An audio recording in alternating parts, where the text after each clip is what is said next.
بچے کو علم پڑھانا چاہتے ہو، ان کا 3 کام کرو اگر تم چاہتے ہو علمی دنیا میں کامیاب کرنا۔ ایک تو اس کا سر منڈو، اس سے اس کا دماغ قوی ہوگا۔ دوسرا اس کو گوشت کھلاؤ، اس سے اس کا دل قوی ہوگا۔ تیسرا بڑوں کی صحبت میں بٹھاؤ، اس سے اخلاق سیکھے گا۔ والد صاحب ہم نے یہی کرتے تھے، یہ وجہ الحمدللہ جتنے بھی ہم بھائی ہیں حافظے کے اعتبار سے اللہ نے بڑی نعمت سے نوازا ہے، ماشاءاللہ، شکر ہے، بہت عافیت۔ یہ ہمارے والد صاحب صلی اللہ چونکہ طب پڑھی، اس لیے ہمیں مٹی میں بچپن سے ہی مٹی میں کھیلنے کے لیے چھوڑتے تھے، گندے ہو جائیں کچھ پرواہ نہیں۔ فرماتے تھے کہ یہ مٹی جو ہے یہ انسانی جسم کے لیے سب سے زیادہ مفید ہے، اس لیے پہلوان لوگ مٹی میں کسرت کرتے ہیں۔ میں یہ ہماری ماں ہے۔ باقی بچپن میں تو ہمیں بتاتے ہیں جو پرانے لوگ کے والد صاحب گڑھا کھود کر نا اندر تم لوگوں کو ڈال دیتے اتنا تو مٹی کے اوپر بچہ آیا تھا، ہاتھ مار رہا ہے مٹی کے اندر دبا ہوا، ہاتھ مار رہا ہے مٹی کے اندر، بالکل گندے ہو جانا، مٹی مٹی، خوش پرواہ نہیں، خوش ہوتے تھے، کہتے اس سے ان میں قوت پیدا ہوتی ہے۔ اور بھینس کا دودھ استعمال نہیں کرایا بلوغ تک، گائے کا پلاتے تھے۔ فرمایا کہ بھینس جو ہے نا بے سمجھ جانور ہے، اس سے جسم تو بنتا ہے عقل نہیں بنتی، گائے جو ہے نا عقل مند اور ذہین جانور ہے۔ اس لیے فرمایا کہ گائے کے جب تک بالغ ہم نہیں ہو گئے اس وقت تک بھینس گھر میں نہیں گائے تھی، پھر جب بالغ اب انہیں طاقت کی ضرورت ہے، اب بھینس کا دودھ ہے، اب جسم تکڑا ہو گیا بھینس ہوتی تھی، بھینس کا دودھ پلایا۔ اس طرح والد صاحب ٹپ پڑی ہوئی تھی لیکن وہ خیر انہوں نے استعمال نہیں کی، ان پر تو غلبہ آخرت کا ہی تھا، بس علم اور روحانیت کا۔ تو حضرت حکیم صاحب رحمۃ اللہ علیہ نے بھی مجھے بھی ٹپ پڑھنے سے منع فرما دیا، میں کہ بس جو چند نسخے بتا دیے کافی ہیں، بس یہ چیز دیکھو کہ آپ کا جو مرید ہے اس کو اتنا وظیفہ دو اس کی صحت اور طبیعت دیکھ کر، طبی طور پر دیکھ کر دو، بس یہ اتنی سینس ہونی چاہیے، کافی ہے۔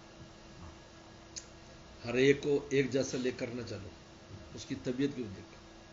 حضرت والا رحمۃ اللہ علیہ کے یہاں یہ ہوتا تھا کہ اگر آپ کی طبیعت ہے فرمایا 50 بار پڑھ لو اس کو، 10 بار پڑھ لو، چلو کوئی نہیں، گنجائش ہے، لیکن فرماتے تھے گناہ نہ کرو، گناہ نہ کرو۔ ایک بات بڑی خوبصورت فرماتے تھے کہ اگر ایک آدمی بکرے کھاتا ہو، چرغے کھاتا ہو، سب کچھ کھاتا ہے لیکن ساتھ زہر بھی چاٹتا ہے، کبھی صحت مند نہیں ہوگا۔ اور ایک آدمی کھاتا تو سوکھی روٹی ہے لیکن ساتھ زہر نہیں چاٹتا، فرمایا یہ پہلوان بن جائے گا۔ تو فرمایا ذکر اذکار بہت لمبے چوڑے ہیں لیکن ساتھ نافرمانی کا زہر ہے، تو ذکر اذکار کبھی منزل پر نہیں پہنچنے دے گا تم۔ اور اگر تم تھوڑا بہت ذکر ہی کرتے ہو، فرض واجب سنت مقدر ہی سی چند مرتبہ اللہ اللہ اللہ کر لیتے ہو تم، لیکن اس کے ساتھ زہر نہیں چاٹتے، منزل پر پہنچ جاؤ ماشاءاللہ۔ اور میں حقیقت کہتا ہوں، یعنی میں تجربے کی بات ہے کہ یہی اصل ہے روحانیات کی، لوگ سمجھتے نہیں۔ کبھی لمبے جوڑا ہمارے پاس تو لمبے ذکر کا ٹائم کہاں ہے، ورنہ طالب علم میں تھے، بعد میں خدمت میں مشغول ہو گئے۔ وہ کہتے آپ نے کتنے چلے کاٹے ہیں، آپ نے کتنا وہ کیا ہوا ہے جی، یا آپ کی جن بھی آپ کو دیکھ کے بھاگ جائیں اور کام بھی لوگوں کے ہو جاتے، کیا ہے، اور کچھ نہیں ہے۔ یہ ہے کہ جو ہے یعنی آپ کی کمائی پہ ڈاکہ نہیں پڑنا چاہیے، تو آپ جتنا تھوڑا بہت کما رہے ہیں آپ کو سیونگ ہو جائے گی، اگر ڈاکہ پڑے گا تو پھر تو کچھ نہیں بچنا۔ تو آپ کا تھوڑا سا نور ہے جو آپ فرض نماز سے حاصل کیا ہے، آپ نے سنت سے حاصل کیا ہے، تھوڑی تلاوت ذکر سے حاصل کیا ہے، لیکن سیب ہے، یہی بڑھتا جائے گا۔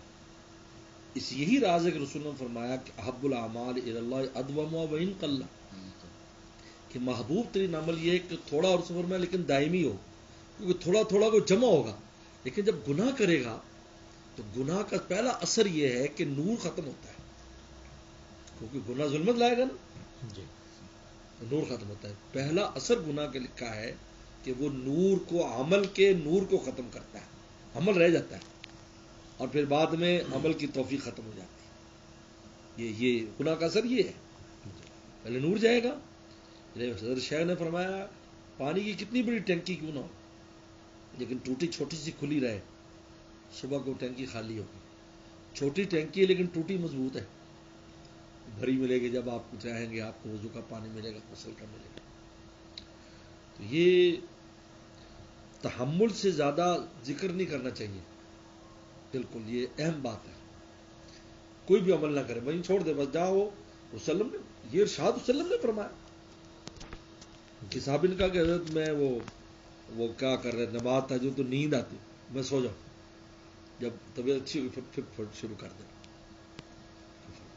کبھی ہوتا ہے ہم تلاوت کر رہے ہیں, ذکر کر رہے ہیں, سپارہ ختم ہونے میں ایک صفحہ یعنی صرف رہ گیا, لیکن طبیعت پر بھائی یہ کوئی زبردستی والا قصہ تھوڑی ہے, یہ تو شوق اور محبت کی بات ہے.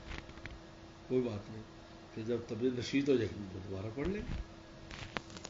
یہ بہت اہم بات ہے. ہم اس کو ہم کہتے ہیں عدد پورا کرنا ہے جی, 10 بار یہ 1000 بار کرنا ہے, اتنے بار. لے حضرت شیخ نے تو ہمارے ایسا ماشاءاللہ بات فرما دی کہ کوئی ذکر بھی کہیں لکھا ہو 1000 بار کرو گے تو نتیجہ نکلے گا, 2000 کرو گے, 5 10,000. حضرت شیخ نے فرمایا یا کافی جو نا اس کا عدد ہے 111. یا کافی تم اس کو 111 کر لو, وہی اثر ظاہر کرے گا جو لاکھ کا ہے. حضرت شیخ نے اس کی اجازت دی. اتنی بڑی نعمت اور یہ خزانہ ہے کہ میں بارہا تجربہ کیا. چلے کسی بزرگ کرتے تھے 2000 کرتے, 10,000 لا بھی تصویر 111 دفعہ سے کر لیں. بار بات وہی بالکل وہی صبر آئے گا, وہ صبر آئے گا, حیران ہو جائے گا.